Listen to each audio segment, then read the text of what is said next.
क्या होनी अभ्यास नहीं ना. You are not arranging one cordless mic. So this is unhealthy. This has too much radiation. Siradhe. I don't want to poison you. Okay आम काली आस्वादन करते कपट वैष्णव मानकर संगरे भक्ति नष्ट हो जाए. कपटर संगे भक्ति क्षयकारी. जो माने कपटी Not pigeon, no?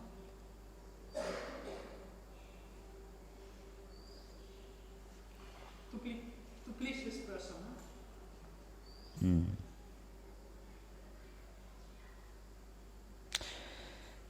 भक्ति ठाकुर महाराज कहते अवैष्णव को वैष्णव ज्ञान जो मर्यादा बा तार संग कले भक्ति क्षय हो.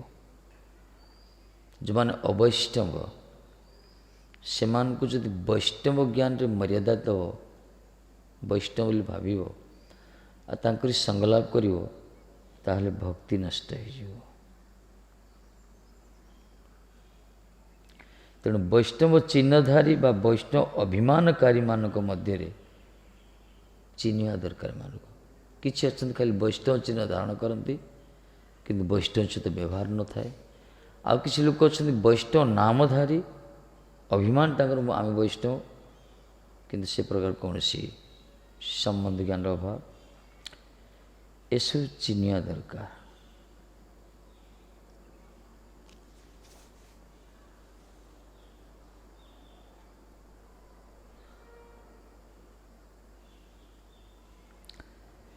कपट वैष्णव धारण करती को माने जो माने केवल धूर्तपूर्वक वैष्णव चिन्ह धारण करती मान कपट वैष्णव कहला. धूर्त वैष्णव चिन्ह धारण करती निजर किसी ईप्सित इच्छा को चरितार्थ करने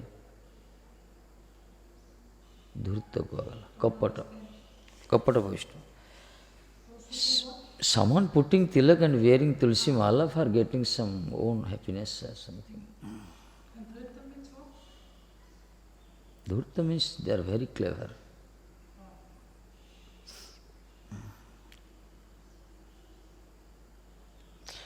अर्थ लोभरे वा प्रतिष्ठा लोभरे वा कौन सी प्रकार भोग लोभरे जो मैंने वैष्णव पक्ष बोली अपना दिखे परिचय दिखती जो निजक परिचय आम वैष्णव किंतु इच्छा तो अर्थ प्राप्ति पाई प्रतिष्ठा पाई कौन प्रकार भोग प्रस्तुत एम कपटी कहला. तेणु सजातीय शय स्निग्ध सगोष्ठी व्यतीत रसालाप करें ना. सजातीय सतवृत्ति गोस्वामी जी कहते आमर सजातीय शय स्निग्ध संगोष्ठी व्यतीत आम कृष्ण भक्त संग कर जी भी राधा दास्याभिमानी कृष्ण भक्त गौर अनुगत्री गौड़ीय भक्त से मान की संग लाभ कर. विशेषकर निष्कपट गुरुवानुगत जो रोचंती से प्रकार भक्त सहित संग लाभ कर कले कौन हम रस आस्वादन हम.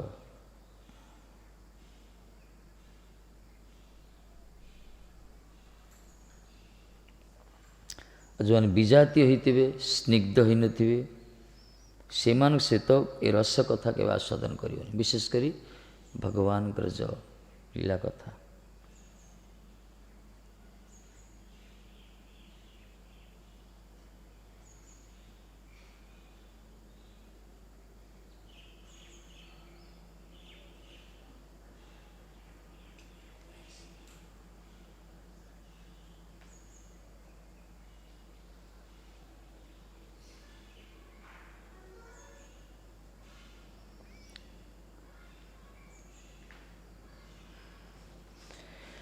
कृष्णेति जस्य गिरितं मनसा द्रियेत दीक्षाश्चिचेत प्रणतिभिश्च भजन्तमीशं शुश्रूषया भजन विज्ञम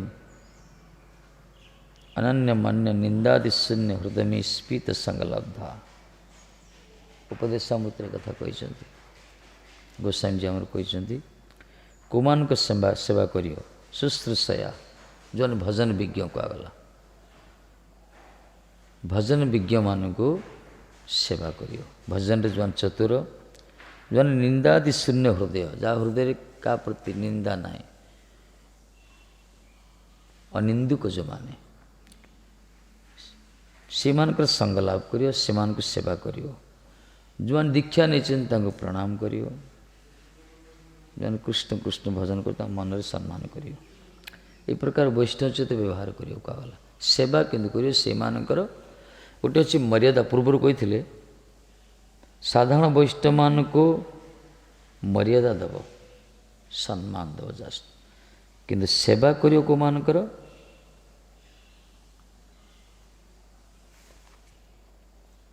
ପ୍ରକୃତ ବୈଷ୍ଣବମାନଙ୍କର ସେବା କରିବ, ବା ଅନ୍ତରଙ୍ଗ ସଙ୍ଗ ବା ଅନ୍ତରଙ୍ଗ ସେବା କରିବ। ସାଧାରଣ ବୈଷ୍ଣବ ଯେଉଁମାନେ ଖାଲି ଜଷ୍ଟ ବେଶ ଧାରଣ କରିଥିବେ ସେମାନଙ୍କୁ ମର୍ଯ୍ୟାଦା ଦେବ,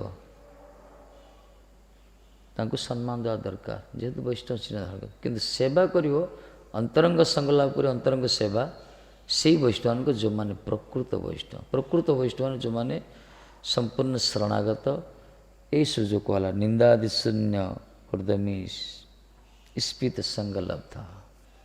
ନିନ୍ଦାଦି ଶୂନ୍ୟ, ଯାହା ହୃଦୟରେ କାହା ପ୍ରତି ନିନ୍ଦା ନଥିବ, କାହା ପ୍ରତି ମାତ୍ସର୍ଯ୍ୟ ଭାବ ନଥିବ, କିନ୍ତୁ ଭଜନରେ ବିଜ୍ଞ ଥିବେ, ଯେଉଁମାନେ ଗୁରୁବାନୁଗତରେ ଥିବେ, ଭଗବାନଙ୍କ ସୁଖ ପାଇଁ ସବୁକିଛି ସମର୍ପିତ ହେଉଥିବେ, ସେଇ ପ୍ରକାର ଭକ୍ତଙ୍କ ସଙ୍ଗ ଲାଭ କରିବ ବା ତାଙ୍କର ସେବା କରିବ। ଏଥିପାଇଁ କୁହାଗଲା ବୈଷ୍ଣବ ବ୍ୟବହାର ଏ ପ୍ରକାର।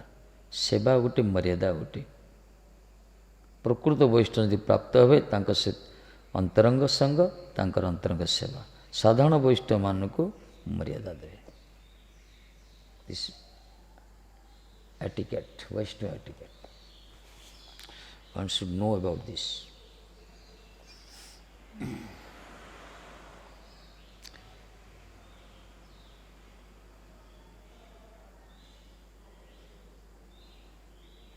ଏଥିପାଇଁ କହିଲେ ସଜାତୀୟ ସ୍ନିଗ୍ଧ ସଗୋଷ୍ଠୀ ବ୍ୟତୀତ ରସାଳପ କରିବେ ନା। ଯଦି ଆମ ଲାଇନରେ ନାହାନ୍ତି କିଏ, ତା ସହିତ ଏ କୌଣସି ଭଗବତ କଥାର ବାସ୍ ଚର୍ଚ୍ଚା ନାହିଁ, କୌଣସି ଲୀଳା କଥା ଆଦି। ବୈଷ୍ଣବ ଜଗତ ସମୃଦ୍ଧି ସମ୍ବନ୍ଧରେ ଭକ୍ତ ସଙ୍ଗ ବ୍ୟତୀତ ଅନ୍ୟ ସଙ୍ଗ କରିବେ ନା। ବୈଷ୍ଣବ ଜଗତ ସମୃଦ୍ଧି ସମ୍ବନ୍ଧରେ ଭକ୍ତ ସଙ୍ଗ ବ୍ୟତୀତ ଅନ୍ୟ ସଙ୍ଗ କରିବେ ନା। ବୈଷ୍ଣବ ଅନ୍ୟ ସଙ୍ଗ କରିବନି କିଛି, ଭକ୍ତ ସଙ୍ଗ ବ୍ୟତୀତ ଅନ୍ୟ ସଙ୍ଗ କରିବେନି।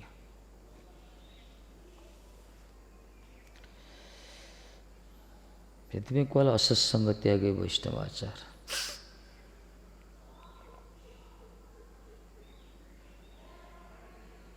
ଜଗତ ସମୃଦ୍ଧି ସମ୍ବନ୍ଧରେ ଭକ୍ତ ସଙ୍ଗ କରିବ, ଜଗତକୁ ବୃଦ୍ଧି କରିବା ପାଇଁ, ଜଗତର ପ୍ରଭୁତ୍ୱ ଉନ୍ନତି ସାଧନ କରିବା ପାଇଁ ଭକ୍ତମାନଙ୍କ ସଙ୍ଗ କରିବ, ତଦ୍ୱାରା ଜଗତର କଲ୍ୟାଣ ହେବ। ଭଜନ କୀର୍ତ୍ତନ କରିବେ ସେମାନେ।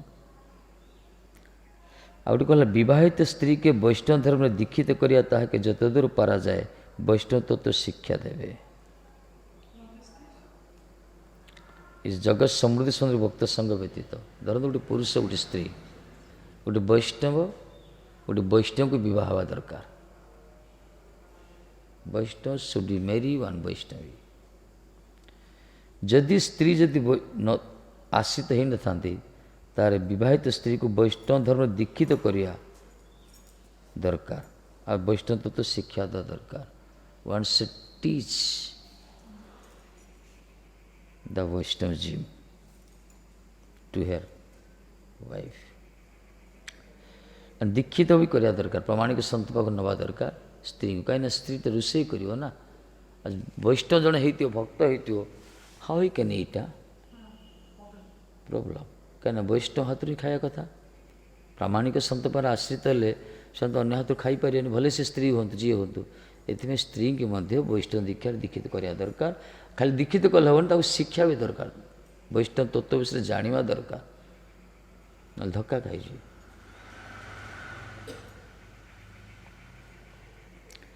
ଦୀକ୍ଷା ତ ନିଶ୍ଚୟ। ସେଥିପାଇଁ କହିଲେ ଆଦୌ ଗୁରୁ ପାଦାଶ୍ରୟତ। ପ୍ରଥମେ ତ ଜୀବର କର୍ତ୍ତବ୍ୟ ହେଉଛି ଗୁରୁଙ୍କ ଚରଣାଶ୍ରିତ ହେବ, ଦ ପ୍ରାଇମ୍ ଡ୍ୟୁଟି, ଫାର୍ଷ୍ଟ ଡ୍ୟୁଟି। ତାପରେ କୃଷ୍ଣ ଦୀକ୍ଷାଦି ଶିକ୍ଷଣ, ଦୀକ୍ଷା ବି ନହେଲେ ଶିକ୍ଷା ବି ଗ୍ରହଣ କରିବା ଦରକାର। ଏସବୁ ଶିକ୍ଷା ନହେଲେ ଅସୁବିଧା। ଅନେକ ସୌଭାଗ୍ୟକ୍ରମେ ବୈଷ୍ଣବୀ ପତ୍ନୀ ଲାଭ ହୁଏ। ବୈଷ୍ଣବୀ ପତ୍ନୀଟା ସମସ୍ତଙ୍କୁ ଲାଭ ହୁଏନି, ଅନେକ ସୌଭାଗ୍ୟ। जार सौभाग्य थी सुकृति थी भाग्यवान मानक वैष्णव पत्नी मिले।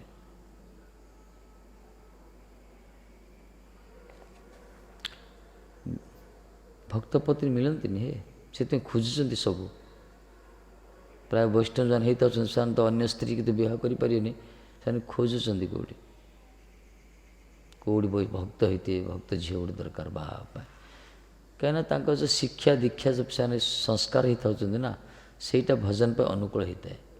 आ पुरुष वैष्णव हो स्त्री जदि अवैष्णव हो भजन से घाटा हो भजन अग्रगति हेनी। एपाई स्त्री को धर्मपत्नी ये कहगला धर्म सहायक समान। तेणु सौभाग्य वाले जड़े वैष्णवी पत्नी मिल जो मान भाग्य उच्च से गोटे वैष्णवी पत्नी मिले ना वैष्णवी पत्नी प्राप्त होगा समस्त पाखे सुलभ नुहे। कालिया नाग उद्धार है केमी उद्धार है तार तो कौन संस्कार नाला कौन सी किसी नुहे। एम निजे पचार नागकन्या मैंने प्रार्थना करी कहते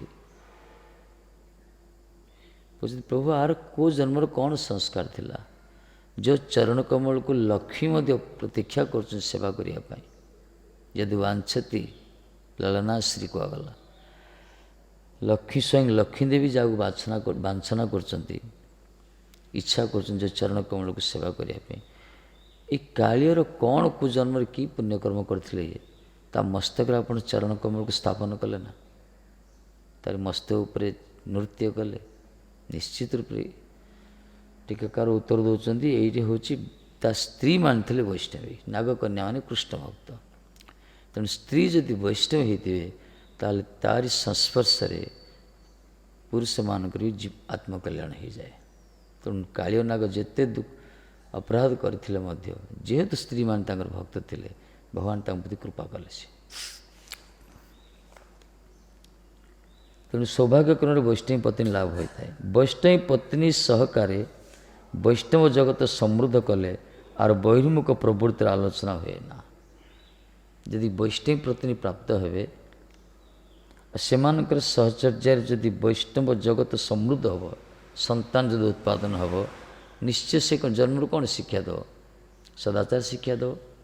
बापा जदि वैष्णव माँ जदि वैष्णवी तांकर कोलमंडन कर संतान संतति निश्चित छोट समय से सदाचार संपन्न हे आमिष खाइबे ये सब नॉनभेज खाइबे विभिन्न प्रकार असदाचार करें असत लोक सहित मिसबे असत वार्तालाप करें प्रातः मुहूर्त गात्रोत्थान करिए भगवान को प्रणाम करिए आरती दर्शन करिए ये सब शिक्षा मिले छोट समय। तेणु से क्यों जीवन फ्रस्ट्रेट हेनी मान धक्का देवे बापा माँ को बा से समाज रे कौन सी वित्पात करें निश्चय रूप से समाज गोटे राम राज्य प्रतिष्ठा हो यदि प्रति घरे घरे जदि समस्ते सब दाम्पत्य समस्त दंपति जदि वैष्णव वैष्णव हे ताले जगत अल्प दिन भितर राम राज्य हो डेफिनेटली से समस्ते ये पथ को आसा दरकार कहीं दुर्नीति दुर्बुद्धि किसी जड़बनी आ जे सकल संतान उत्पन्न हेबे एमान पाखर जे संतान उत्पन्न हेबे तादिके भगवत दास बोलिया ज्ञान करिवे। पिता माता यदि वैष्णव वैष्णवी तांका पाखर जो संतान जन्म हेबे तांको भगवान का दास बोली कहे कुलम पवित्र जननी कृतार्थं को आगला जननी कृतार्थं को आ जाए से माँ गर्भधाणी माँ बड़ कृतार्थ जा गर्भरु वैष्णव पुत्र जन्म है भगवत दास।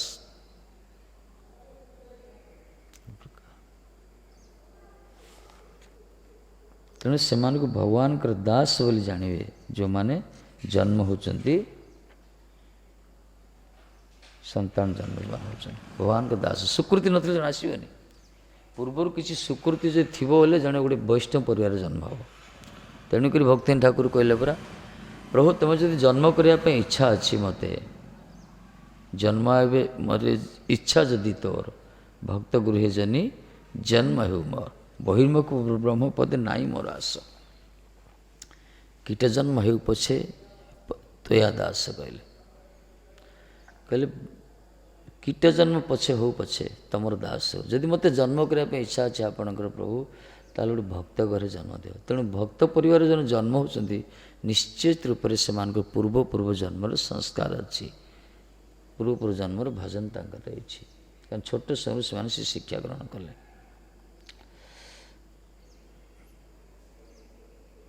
ଭାଗ୍ୟବାନ ନା ଛୋଟ ପିଲାମାନେ, ଏ ଯେଉଁ ଗୋରୁ ଗୋପାଳ ପିଲା ଏମାନେ ସବୁ ଛୋଟ ସମୟରୁ କିଛି ଜାଣିଲେନି, ଆମିଷ କ'ଣ ଜାଣିଲେନି, ପିଆଜ ରସୁଣ ଜାଣିଲେନି। ଛୋଟ ସମୟରୁ ଆରତୀରେ ନାଚ କଲେ, ଆରତୀ ଦେଖିଲେ, ହରିନାମ ଶରଣାମୃତ ପ୍ରାପ୍ତ ହେଲେ। କେତେ ସଂସ୍କାର! ଆମେ ତ କିଛି ବର୍ଷ ପରେ ଆସିଲେ, ସଂସ୍କାର ନାହିଁ। ସଂସ୍କାର ନଥିଲେ ଛୋଟ ସମୟରୁ ଶିକ୍ଷା ମିଳେନି, ତାର ସେ ପୂର୍ବରୁ କିଛି ଅଛି ସେମାନଙ୍କର, ସେଥିପାଇଁ ଭକ୍ତ ପରିବାର ଜନ୍ମ ହେଉଛନ୍ତି। ସୁନୀର ଝିଅ ଲାଡ଼ଲି ନା କ'ଣ ସଂସ୍କାର। ତେଣୁ ଭକ୍ତ ପରିବାରରେ ଜନ୍ମ ସେମାନେ ହୁଅନ୍ତି।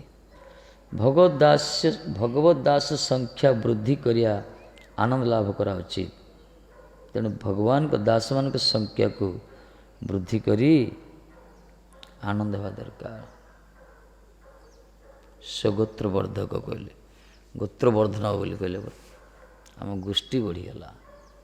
ଯେତେବେଳେ ଚୈତନ୍ୟ ମହାପ୍ରଭୁ ବୈଷ୍ଣବ ହେଇଗଲେ, ଗୟାରୁ ଫେରିଲା ପରେ ଭାବରେ ରହୁଛନ୍ତି, କିଛି ବୈଷ୍ଣବ ସେ କହିଲେ, ଦେଖ ବୈଷ୍ଣବ ଆସି ଦର୍ଶନ କଲେ, ଦେଖିଲେ ଆଙ୍କର ଯେଉଁ ଲୌକିକ ସ୍ଥିତି, ଯେ କୃଷ୍ଣ କୃଷ୍ଣ କୃଷ୍ଣ କହି ଆଙ୍କର କ୍ରନ୍ଦନ, କୃଷ୍ଣ ବିରହରେ ବ୍ୟତୀତ ଯେଉଁ ହୃଦ୍ୟମାନ, ଯେଉଁ ମୂର୍ଚ୍ଛା, ପ୍ରଳାପ ବିଳାପ, ଏସବୁ ଦେଖି ବୈଷ୍ଣବ ଆଶ୍ଚର୍ଯ୍ୟ ହେଇଗଲେ। କହିଲେ ନିମାଇ ପଣ୍ଡିତର ସ୍ଥିତି। ସେଥିପାଇଁ ସକାଳୁ ସକାଳୁ ସବୁ ପୁଷ୍ପ ଚୟନ କରୁଛନ୍ତି, ସମସ୍ତେ ଖୁସିରେ କଥାବାର୍ତ୍ତା କରୁଛନ୍ତି। କାରଣ ନୂଆ ଖବର କ'ଣ ନା ନିମାଇ ପଣ୍ଡିତ ବୈଷ୍ଣବ ହେଇଗଲା। ଯଦି ଶ୍ରୀବାସଜୀ ଶୁଣିଲେ, କହିଲେ ଆମର ଗୋଷ୍ଠୀ ବୃଦ୍ଧି ହେଲା, ଭଗବାନ କୃପା କଲେ, ଆମର ଗୋତ୍ର ବୃଦ୍ଧି ହେଇଗଲା ବୋଲି କହିଲେ। ସେଥିପାଇଁ ଭଗବାନଙ୍କର ଦାସ ସଂଖ୍ୟା ବୃଦ୍ଧି କରିବା ଦରକାର। ବୃଦ୍ଧି, increasing the number of the Vaishnav, ସଂଖ୍ୟା ବୃଦ୍ଧି କରିବା ଦରକାର। ଭଗବାନଙ୍କ ଦାସ ସଂଖ୍ୟା ବୃଦ୍ଧି କରି ଆନନ୍ଦ ଲାଭ କରିବ। ଏଥିପାଇଁ ଗୁରୁବର୍ଗ ପ୍ରଚାର କରୁଛନ୍ତି। ପ୍ରଚାର କରିବାର ଉଦ୍ଦେଶ୍ୟ କିଛି ଭକ୍ତ ତିଆରି ହେବେ।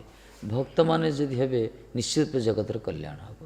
ଘରେ ଘରେ ଯଦି ଭକ୍ତ ହେବେ, ପ୍ରତି ଘରେ ଘରେ କ'ଣ ଆରତୀ ହେବ, ତାପରେ କୀର୍ତ୍ତନ ହେବ, ଏସବୁ ହୁଏ ନା ଘରେ ଘରେ।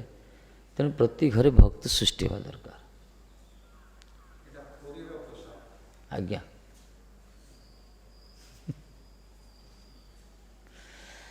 ଏଥିପାଇଁ ଭକ୍ତ ସଂଖ୍ୟା ବୃଦ୍ଧି କରି ଆନନ୍ଦ ଲାଭ କରିବା ଉଚିତ। ବସନ୍ ଚାନ୍ ହେଇଗଲା, ଚାନ୍ ଫାଣ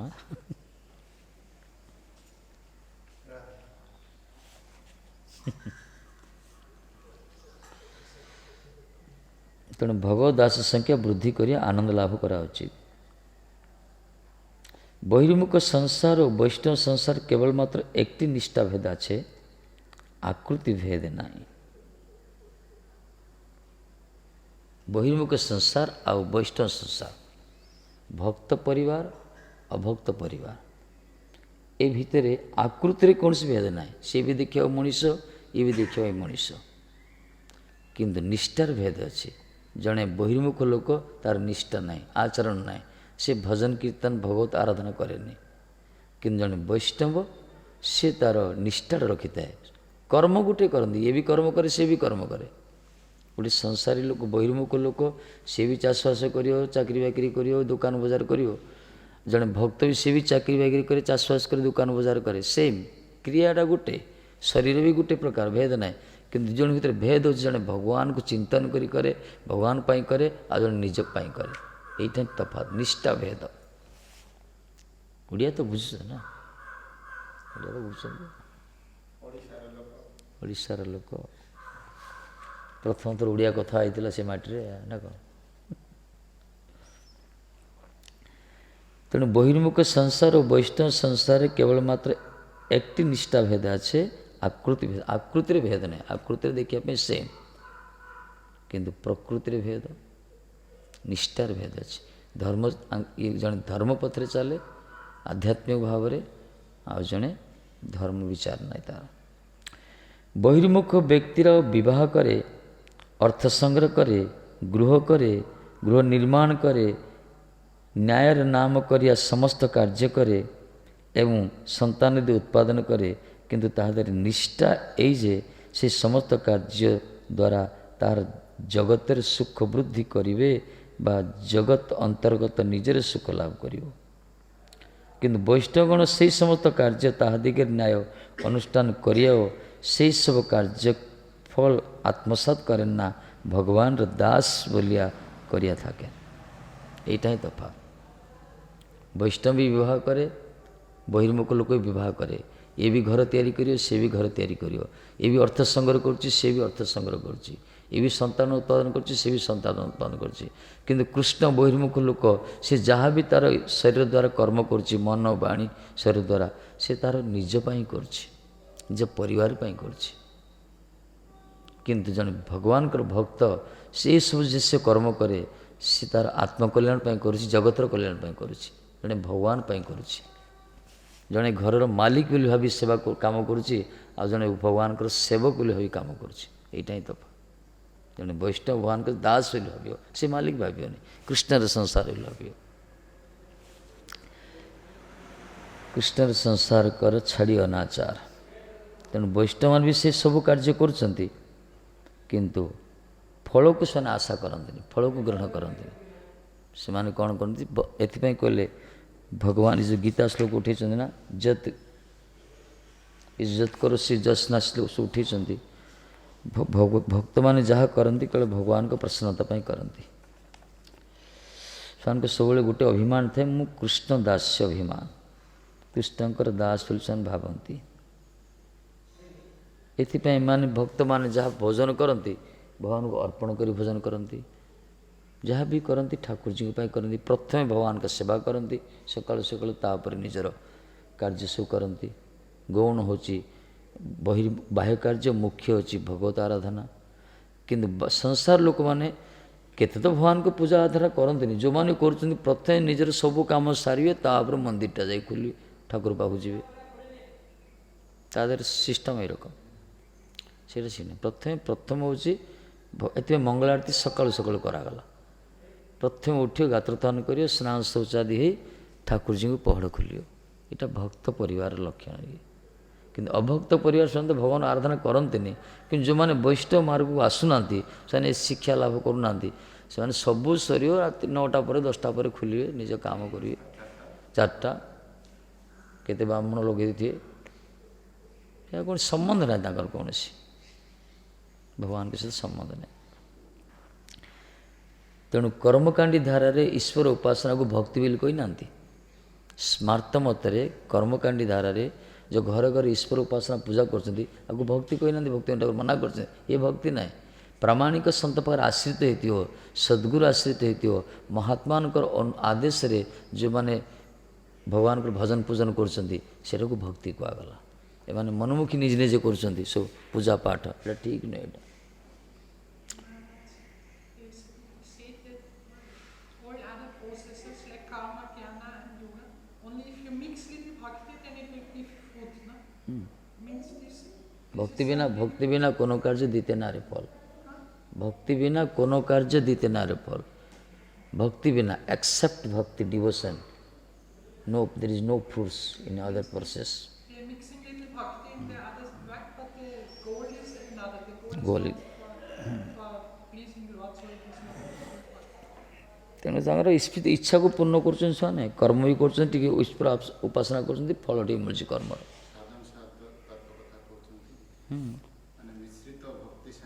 ହେବନି ପରା, ଫଳଟା ମିଳୁଛି, ଖାଲି ଇଏ ଫଳଟା ମିଳୁଛି। ଲୋକମାନେ କର୍ମ କରୁଛନ୍ତି, ପୂଜା ପାଠ କରୁଛନ୍ତି, ତାଙ୍କର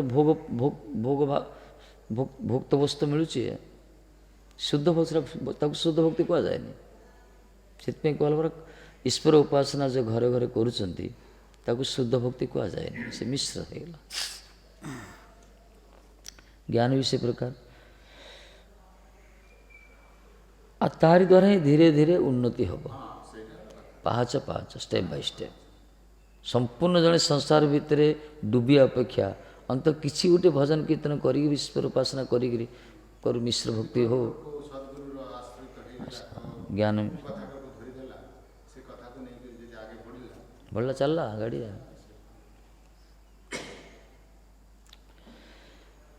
ତେଣୁ ଚରମରେ ବୈଷ୍ଣବଗଣ ସନ୍ତୋଷ ଲାଭ କରନ୍ତି, ତାର ପରିଣାମ ସନ୍ତୋଷ ବୈଷ୍ଣବମାନେ। କିନ୍ତୁ ଯେଉଁମାନେ ବହିର୍ମୁଖ ଲୋକର ସବୁ କାର୍ଯ୍ୟରେ ମାଧବ ହାମ ପରିଣାମ ନିରାଶା, ସେ ପରିଣାମ ବଡ଼ ଭୟାବହ। ଭଗବାନଙ୍କର ସେଥିରେ ଭଗବାନ ସହିତ ସମ୍ବନ୍ଧ ନଥାଏ ତ ସେମାନେ ଯାହା ବି କରୁଛନ୍ତି ନିଜ ପୁରୁଷାର୍ଥ ଦ୍ୱାରା ଅଶାନ୍ତି ଭୋଗ କରୁଛନ୍ତି। କିନ୍ତୁ ବୈଷ୍ଣବମାନେ ଏମାନେ କରନ୍ତି ଭଗବାନଙ୍କ ପାଖରେ ଶରଣାଗତ ହେଇକି ଭଗବତ ଦାସ ଅଭିମାନ ରଖିକରି ଏମାନେ ସନ୍ତୁଷ୍ଟି ହୁଅନ୍ତି, ସବୁବେଳେ ପ୍ରସନ୍ନତା ଥାନ୍ତି। କିନ୍ତୁ ବହିର୍ମୁଖ ଗଣ ଉଚ୍ଚ ଅଭିଳାଷ ବା ଭୁକ୍ତି ମୁକ୍ତି ସ୍ପୃହା ଜନିତ କାମ ବା କ୍ରୋଧର ବଶୀଭୂତ ହୋଇ ଶାନ୍ତିହୀନ ହୋଇପଡ଼ନ୍ତି। ଏ ବହିର୍ମୁଖ ଲୋକ ଯେଉଁମାନେ କୃଷ୍ଣଙ୍କ ଠାରୁ ଦୂରେଇ ଗଛନ୍ତି, ଯେଉଁମାନେ ସେମାନଙ୍କର ଅଭିଳାଷ ବେଶୀ, ଉଚ୍ଚ ଅଭିଳାଷ, ଖାଲି ପାର୍ଥିବ ଉନ୍ନତି କରିବା ପାଇଁ ବହୁତ ଅଭିଳାଷ କରନ୍ତି। ତାଙ୍କ ମନ କେବଳ ଶାନ୍ତି ନାହିଁ, ଯେତେ ଦାହ ଦେଲେ ଶାନ୍ତି ନାହିଁ ସେମାନଙ୍କର। କାହିଁକିନା ଭୁକ୍ତି ମୁକ୍ତି ସ୍ପୃହା ପରା, ଭୁକ୍ତି ଭୋଗ କରିବାର ସ୍ପୃହା, ଆଉ କେତେ ସଂସାର ପ୍ରତି ବିତୃଷ୍ଣା ହେଇକି ବ୍ରହ୍ମ ଭିତରେ ଲୀନ ହେଇକି ମୁକ୍ତି ପାଇବାର ସ୍ପୃହା। ତେଣୁ କହିଲା ଭୁକ୍ତି ମୁକ୍ତି ସ୍ପୃହା ଯାବତ୍ ପିଶାଚି ହୃଦୟ ବର୍ତ୍ତତେ ତାବତ୍ ଭକ୍ତି ସୁଖମ ସେ ଅତ୍ର ନ ଲଭ୍ୟତେ କୁହାଗଲା। ମାନେ ଭକ୍ତି ମୁକ୍ତି ସ୍ପୃହା ଯେଦିନ ପର୍ଯ୍ୟନ୍ତ ଶରୀର ଭିତରେ ନୃତ୍ୟ କରୁଛି ପିଶାଚି, ସେଦିନ ପର୍ଯ୍ୟନ୍ତ ଭକ୍ତିର ସୁଖ ସେ ପ୍ରାପ୍ତ ହେଇପାରିବନି, ଶାନ୍ତି ମିଳିବନି ତାକୁ। ତେଣୁ ଭୁକ୍ତି ମୁକ୍ତି ସିଦ୍ଧି କାମୀ ସକଲି ଅଶାନ୍ତ, ନିଷ୍କାମ କୃଷ୍ଣ ଭକ୍ତ ଅତଏବ ଶାନ୍ତ। ଭୁକ୍ତି ମୁକ୍ତି ଭୋଗ କରିବାର କାମନା, ମୁକ୍ତି ପାଇବାର କାମନା, ସିଦ୍ଧି କିଛି ଗୋଟେ ସିଦ୍ଧି ହେଇଯିବ, ଏସବୁ ସବୁ ଅଶାନ୍ତିରେ ଅଛନ୍ତି।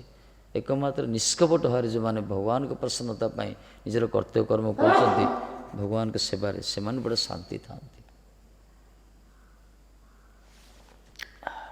ଏଥିପାଇଁ କହିଲେ ଭୁକ୍ତି ମୁକ୍ତି ସ୍ପୃହା ଜନିତ କାମ ବା କ୍ରୋଧରେ, ଏମାନେ ସବୁ କାମ କ୍ରୋଧରେ ବଶୀଭୂତ ହେଇ ଶାନ୍ତି ହରାଇ ଦିଅନ୍ତି। ତେଣୁ ଭକ୍ତ ଯିଏ ବୈଷ୍ଣବ ସେ କାମ କ୍ରୋଧରେ ବଶୀଭୂତ ହେବନି, ମାୟାର ଲାତ ସେ ଖାଇବନି, ସେ ଭଜନ କରୁଥିବ। ସେ ଏ କାମ କ୍ରୋଧ ଏ ଲୋଭ ନରକର ଦ୍ୱାର କୁହାଗଲା ପରା, ଏଇ ତିନିଟା ସେମାନଙ୍କୁ ଆଟାକ୍ କରେ ଯେଉଁମାନେ ବହିର୍ମୁଖ ହୁଅନ୍ତି। କିନ୍ତୁ କୃଷ୍ଣ ଦାସୀକୁ ଇଏ ଗ୍ରାସ କରେନି। କୃଷ୍ଣ ଦାସ ଯେଉଁମାନେ ଭଗବାନଙ୍କୁ ଭଜନ କରୁଛନ୍ତି ଏମାନଙ୍କୁ ଗୋଟେ ସଂଯମ ଦାସୀ ଯେ ଭଗବାନଙ୍କୁ ଭଜନ କରି କରି।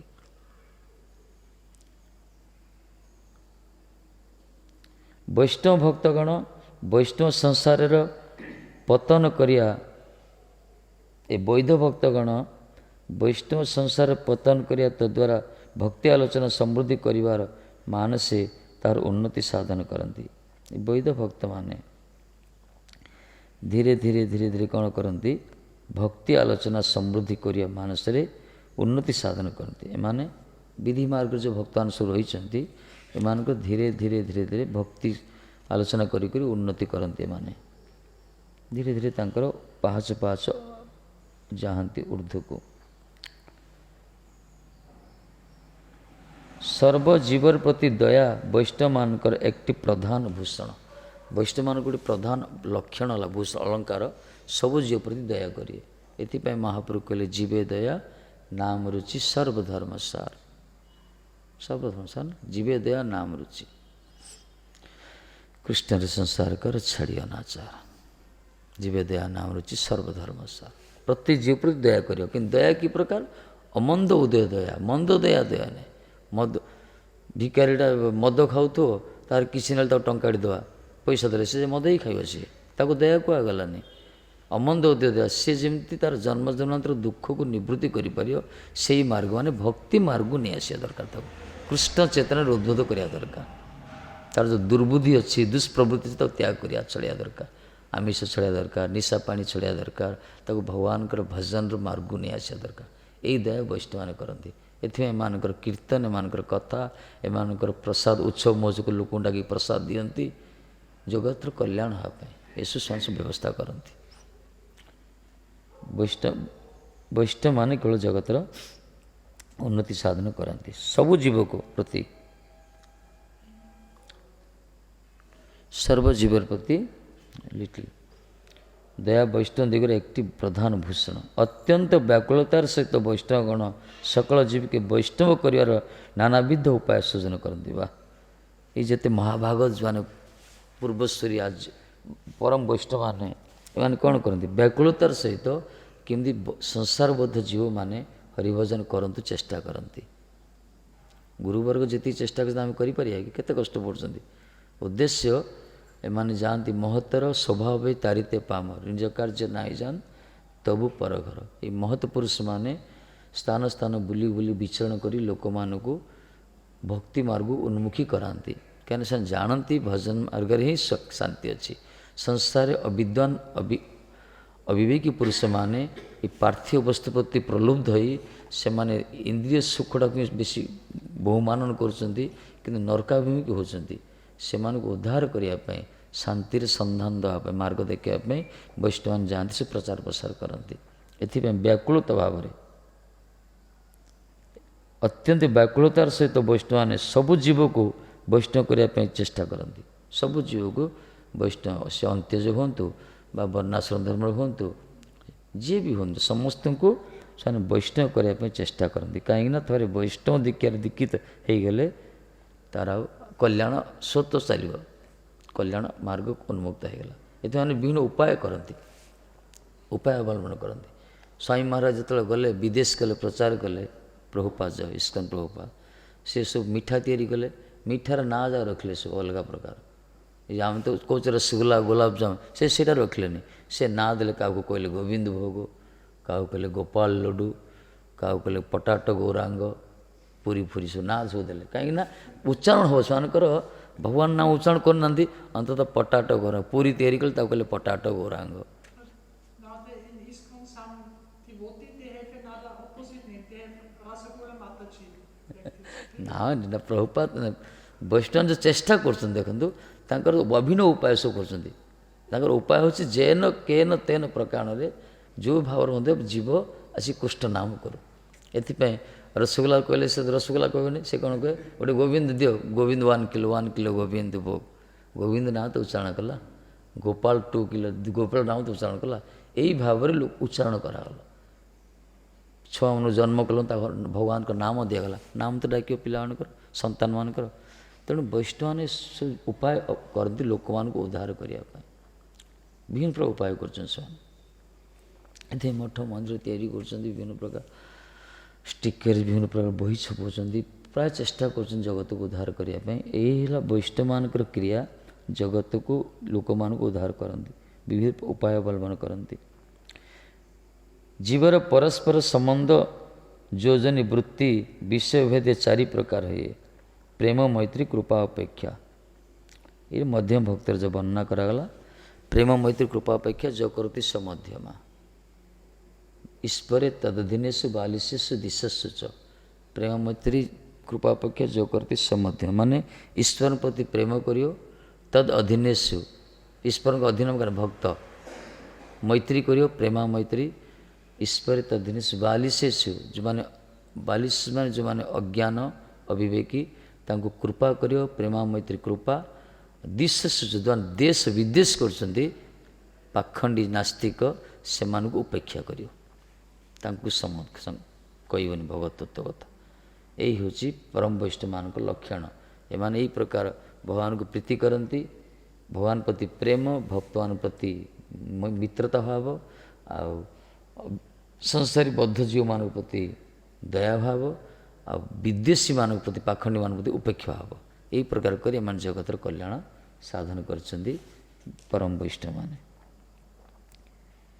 परमेश्वर प्रति प्रेम अर्पित हम विशुद्ध भगवत भक्त प्रति मैत्री एवं कनिष्ठ अधिकारी बहिर्मुख लोकों प्रति कृपा नियुक्त हुए जो सकल जीव भाग्यक्रम सत्संग लाभ करी भक्ति पथर योग्यता रखती ताहादेर प्रति असीम कृपा वितरण करत भागवतगण ताहादी के परमार्थ शिक्षा देन एवं ताहादी के शक्ति संचार द्वारा उद्धार करें यदि कौन सौभाग्य क्रमे यदि सत्संग लाभ करी भक्ति पथर योग्यता जन जदि किए प्राप्त हम तांको प्रति असीम कृपा वितरण करती महाभागत माने जी भजन कीर्तन कले प्रति बेसी खुशी हे माने हरिभजन जदि किए करूथो ता प्रति वैष्णव माने बड़ कृपाभिष्ट होती प्रति बेसी स्नेह करती ସେମାନେ आ शक्ति संचार भी करती तारि द्वारा जगत किसी कल्याण साधित होता है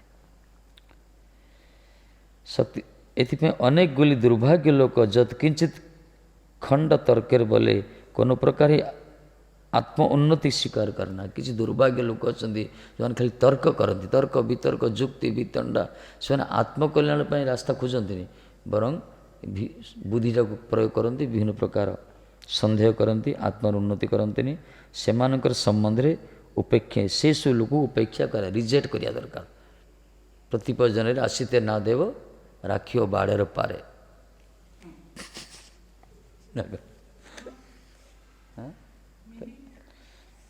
प्रतिभ जोदार atheist पाखंडी प्रिटेंडर यू शुड कीप हाँ बांग्लाटा श्री चैतन्य शिक्षामूर्ति भक्ति ठाकुर बांग्ला तो सब तो ग्रंथ तो पूरा बांग्ला लिखा है Atheist. हाँ Those who are atheist then. you don't attach with them always you should keep them outside of your devotion outdoor of your devotional platform उपेक्षा जैसा ग्रहण करिए इंसान Neglect. नेग्लेक्ट आल बर्तमान जप करिया हाँ कीर्तन छटा जप टाइम कीर्तन करिया शुणिया भल कथा